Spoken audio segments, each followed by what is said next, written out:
শীতের সকালের আলো, হালকা কুয়াশার পর্দা, জোছনার মতো মৃদু রোদ, যেখানে গান, কবিতা, শিল্প আর মানুষ একসাথে তৈরি করে এক অন্যরকম পৃথিবী। সবাইকে স্বাগত আমার এই চ্যানেলের নতুন ভিডিওটিতে। আমরা চলে এসেছি রবীন্দ্রনাথ ঠাকুরের শান্তির দেশ শান্তিনিকেতনে। প্রথমেই বলি আপনারা এখানে কিভাবে আসবেন। শান্তিনিকেতন আসার সব থেকে কনভিনিয়েন্ট এবং বেস্ট অপশন হচ্ছে ট্রেন। শিয়ালদা অথবা হাওড়া থেকে আপনি শান্তিনিকেতন আসার জন্য বোলপুর স্টেশনে চলে আসুন ট্রেনের মাধ্যমে। অতি জনপ্রিয় ট্রেনগুলির স্ক্রিনশট আমি স্ক্রিনে দেখিয়ে দিচ্ছি। এবার আসি সড়ক পথের কথা। আপনারা যারা কলকাতা থেকে নিজস্ব গাড়ি নিয়ে আসতে চান, কলকাতা থেকে বোলপুরের দূরত্ব হচ্ছে 167 কিলোমিটার। রাস্তার অভিজ্ঞতা ভালোই। যদি বলি বাসের কথা, তাহলে করুণাময় এবং স্প্ল্যানেড থেকে বাস সার্ভিসের অপশন উপলব্ধ আছে অতি স্বল্প পরিমাণে, এবং তার ডিটেলসও আমি স্ক্রিনশটের মাধ্যমে দিয়ে দিলাম। শান্তিনিকেতন ঢোকার আগে আমরা না চাইতেও দাঁড়িয়ে পড়লাম এই জঙ্গলটিতে। অদ্ভুত শান্তি রয়েছে এখানে। রয়েছে শুকনো পাতার ফিসফাস ও পাখির ডাক। কি অপূর্ব মনোরঞ্জনকর জায়গা, একদম নিস্তব্ধ। বলো, কি বলবা? একদম নিস্তব্ধ, খুব সুন্দর, মনোরঞ্জন করার মতো পরিবেশ।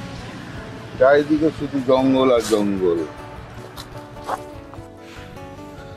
বোলপুর শান্তিনিকেতনে এলে এরকম জঙ্গলের মাঝখান থেকে হাঁটতে বেশ সুন্দর লাগে। কি অপূর্ব না? শান্ত স্নিগ্ধ পরিবেশ, যেখানে মানে পাখির আওয়াজ ছাড়া আশেপাশে আর কোনো কিছু নেই। পাশে রাস্তা রয়েছে, রাস্তারও যানজটের আওয়াজ খুব একটা নেই। কি স্নিগ্ধ পরিবেশ, অসাধারণ মনোমুগ্ধকর পরিবেশ।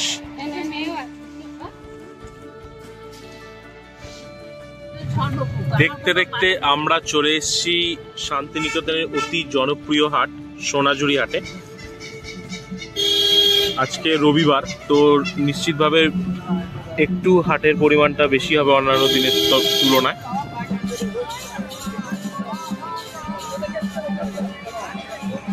কি শুনতে পেলেন সেই বাউল গানের শব্দ? হ্যাঁ, আমরা চলে এসেছি শান্তিনিকেতনের হৃদয়ের কাছে সোনাঝুরি হাটে। সোনাঝুরি হাটে গেলে এই রাবড়ি দইটা কিন্তু মিস করবেন না। দাম 40 টাকা, কিন্তু অসম্ভব সুন্দর খেতে।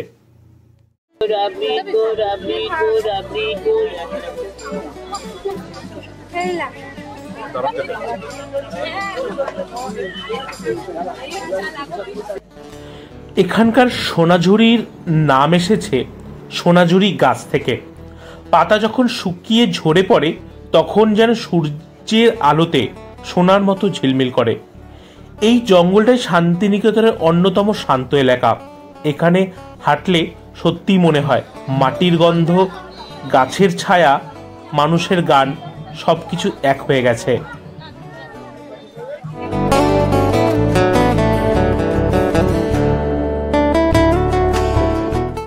সোনাঝুরি হাটের এক বিশেষ অন্যতম আকর্ষণ এই আদিবাসীদের ছৌ নাচ। এটা একটা অন্যরকম অভিজ্ঞতা। শহরের ব্যস্ততম কোলাহল থেকে একটু দূরে গিয়ে এই সংস্কৃতির মাঝে একটু গা ভাসিয়ে দেখুন না, ভালো লাগবে।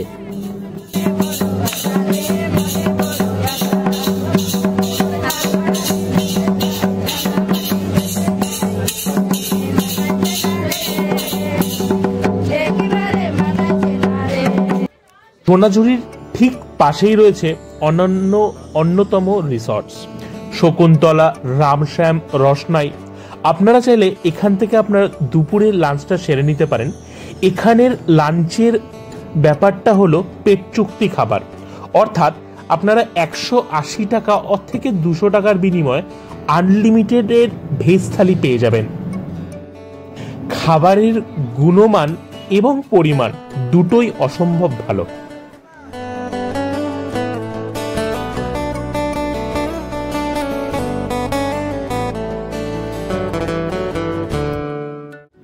শান্তিনিকেতনের বুকের ভেতরে এই যেন আর একটা ছোট্ট জগৎ। এটাই সৃজনী শিল্পগ্রাম। প্রকৃতির মাঝে শিল্প, মানুষের সাথে মানুষের গল্প, এখানে সময় যেন একটু ধীরে গতিতে চলে।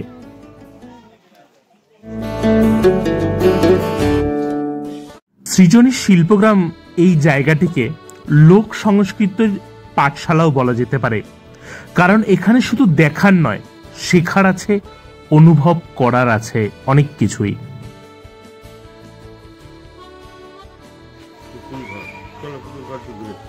আচ্ছা, এখানে বিভিন্ন ধরনের ঘর করা আছে, যেমন এখানে একটি পুতুল ঘর আছে, সামনে বিভিন্ন রাজ্যের কিছু স্টেট ওয়াইজ কালচার দেখানো আছে।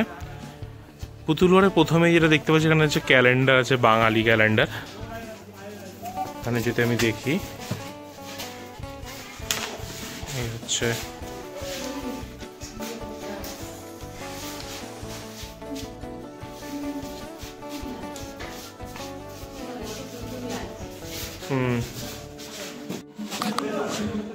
তোমরা কে কে পুতুল নাচ দেখেছো কমেন্টে জানিও তো।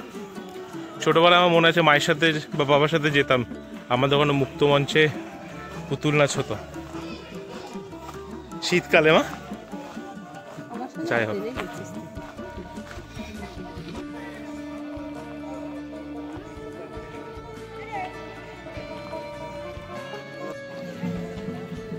যদি দেখো এখানে প্রত্যেকটা স্টেট ওয়াইজ তাদের কালচারগুলোকে রিপ্রেজেন্ট করা হয়েছে।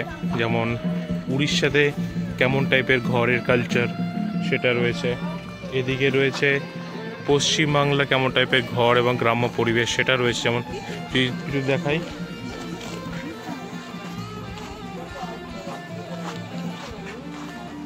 তুলসী মন্দির বাড়িতে থাকে, একটা গাছ মিডিলে, এবং তারপরে যেরকম ঘরবাড়ি থাকে সেরকম ঘরবাড়ি। এখানে ভারতের বিভিন্ন রাজ্যের আদিবাসী এবং লোক সংস্কৃতিকে তুলে ধরা হয়েছে, যেমন উড়িষ্যার, আন্দামানের, পশ্চিমবঙ্গের, সিকিমের ইত্যাদি। প্রতিটি ঘর, প্রতিটি দেওয়াল তাদের কাহিনী বলে। দরজার রং, মাটির কাজ, ছাদের আকৃতি সাধারণ নয়, এগুলো আসলে ঐতিহ্যের প্রতীক। এই যে দেয়ালে যে চিত্র, সেটা শুধু শিল্পীর হাতের কাজ নয়, এটা তাদের জীবন, তাদের উৎসব, তাদের নাচ, মাটির গন্ধ থেকে তৈরি এক একটা শিল্প বীজ। তো এটা দেখালাম তোমাদেরকে। এরপরে আরও রয়েছে এখানে, যেমন আন্দামানের কালচার দেখানো হয়েছে, এখানে ত্রিপুরা রয়েছে, তো এরকম প্রচুর আছে। তোমরা আসো। এই এলাকাটা কি বলতো, মানে বেসিক্যালি তোমরা আসলে যেমন ভালো লাগবে, তেমনি তুমি যদি কারো কোনো বাচ্চা বা ছোট মানুষজনদেরকে নিয়ে আসো, সেটা তাদেরকে আরও বেশি করে আকৃষ্ট করবে। এই গ্রামে অনেকে গান বাজনা করছেন, তাদের সাথে যোগদান করতে পারো, তোমরা গান করতে পারো, তো ভালো লাগবে। শান্ত শহরের মন যদি একটু শান্তি চায়, তবে শিল্পগ্রাম তার উত্তর। এখানে কোলাহল নেই, আছে শুধু প্রকৃতির আর মানুষের সৃষ্টির অমলিন সৌন্দর্য। তো এই শান্তিনিকেতনে এলে তোমরা সবার প্রথমে এই সৃজনী শিল্পগ্রামটাকে একবার ঘুরে দেখতে পারো। এই গ্রামের না একটা ইউএসপি আছে, সেই ইউএসপিটা কি তোমাদেরকে একবার বলে বোঝাই আমি।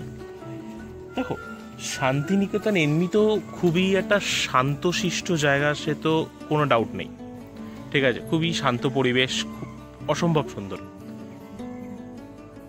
এই সৃজনী শিল্পগ্রাম যেরকম শান্ত, তার থেকেও বড় কথা, আমার ডান দিকে এবং আমার বাঁ দিকে দুদিকেই বাউল গানের একটা আসর বসেছে।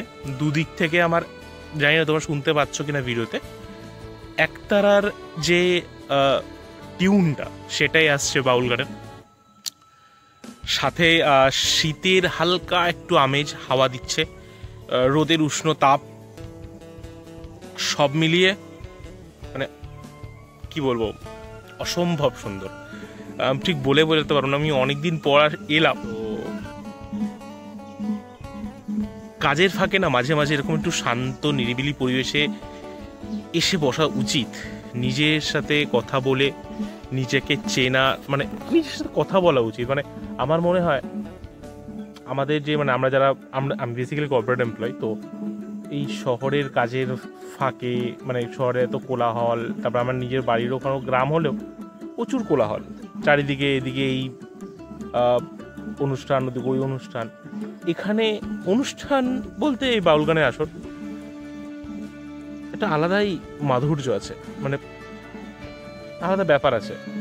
তোমরা আসো, এসে আমাকে জানাও তোমাদের কেমন লাগলো।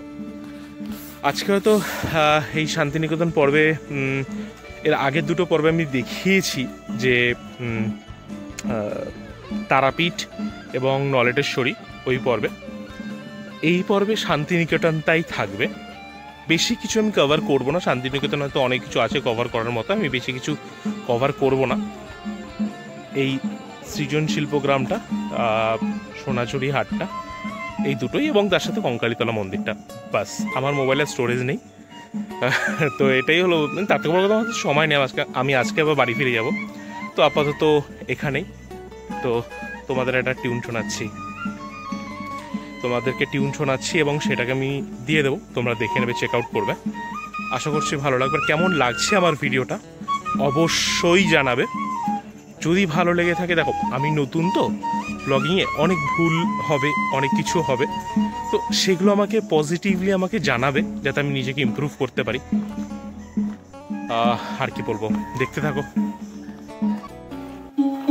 এই কৃষ্ণ ভগবানের নাম করে বাউল। জয় রাধে, জয় জয় রাধে, জয় রাধে। হ্যাঁ, বসুন দাদা।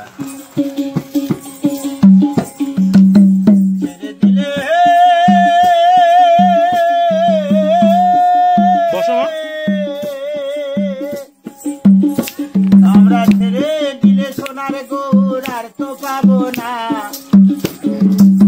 ছেড়ে দিলে সোনার গৌর আর তো পাবো না, না না ছেড়ে দেবো না, তোমার মাঝারে রাখবো, ছেড়ে দেবো না, তোমাকে রাখবো, ছেড়ে দেবো না।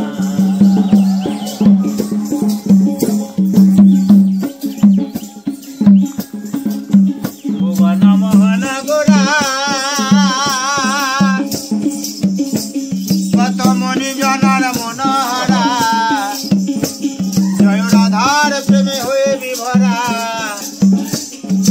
রাখবো মগা না না না, ছেড়ে দেব না, তোমার হৃদয়ে রাখবো, ছেড়ে দেব না, আপন করে রাখবো করে।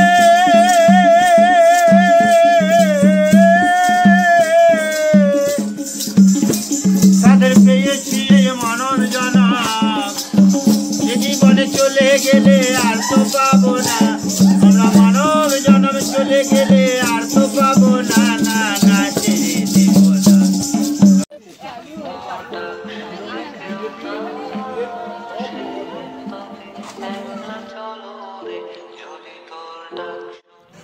আপনারা যদি শান্তিনিকেতন ভ্রমণে আসেন, সৃজন শিল্পগ্রাম অবশ্যই ঘুরবেন। শুধু ছবি নয়, এখানকার গল্পগুলো সঙ্গে নিয়ে যাবেন। শান্তিনিকেতনের শীতের সকালের হাওয়া, আর সেই হাওয়ার মাঝেই এক অদ্ভুত শান্তি। এই পথে চলতে চলতেই পৌঁছে গেছি এক অলৌকিক তীর্থে, মা কঙ্কালীতলা। এখানে বিশ্বাস, ভক্তি আর রহস্য যেন একসাথে মিশে আছে লাল মাটির বুকে। 51 সতীপীঠের অন্যতম, যেখানে মা সতীর কঙ্কাল পড়েছিল বলে বিশ্বাস। তাই এই স্থানকে বলা হয় কঙ্কালীতলা, এক রহস্যময় তীর্থ, যার একদিকে তীর্থ, অন্যদিকে মহাশ্মশান।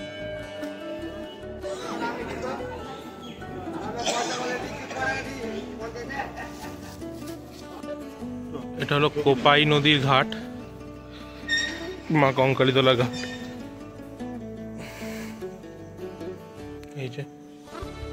এই হচ্ছে সেই গঙ্গা আরতি, সে বেদি যেখানে গঙ্গা আরতি অনুষ্ঠিত হয় সন্ধ্যে 6টা থেকে।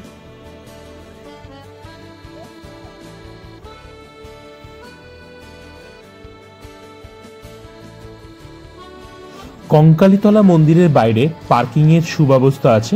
পার্কিংয়ের মূল্য 10 টাকা। কঙ্কালী মায়ের মন্দিরের পাশে এই মহাদেবের মন্দিরটি প্রতিষ্ঠিত হয়েছে, নতুন মন্দির। খুব সুন্দর সুন্দর এখানে কারুকার্য করা রয়েছে। মহাদেব শিবের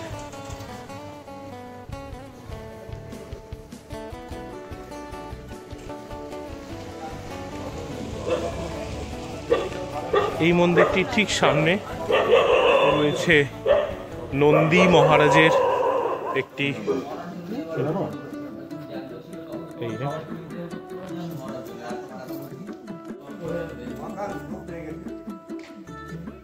তাহলে এবারের মতো আমাদের তারাপীঠ, নলটেশ্বরী এবং শান্তিনিকেতন ভ্রমণ সম্পূর্ণ হলো।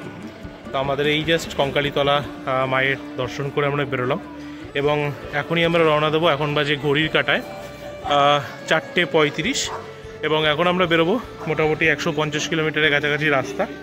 তো দেখা যাক কতক্ষণে পৌঁছায় এবং আজকের মতো এখানেই ব্লগটা সব শেষ করছি। তাহলে আবার দেখা হচ্ছে পরবর্তী কোনো ব্লগে। সবাই ভালো থাকবেন, আর যদি ভালো লেগে থাকে লাইক কমেন্ট সাবস্ক্রাইবটা করে দেবেন। নতুন তো পাশে থাকলে ভালো লাগবে। চলুন, টাটা।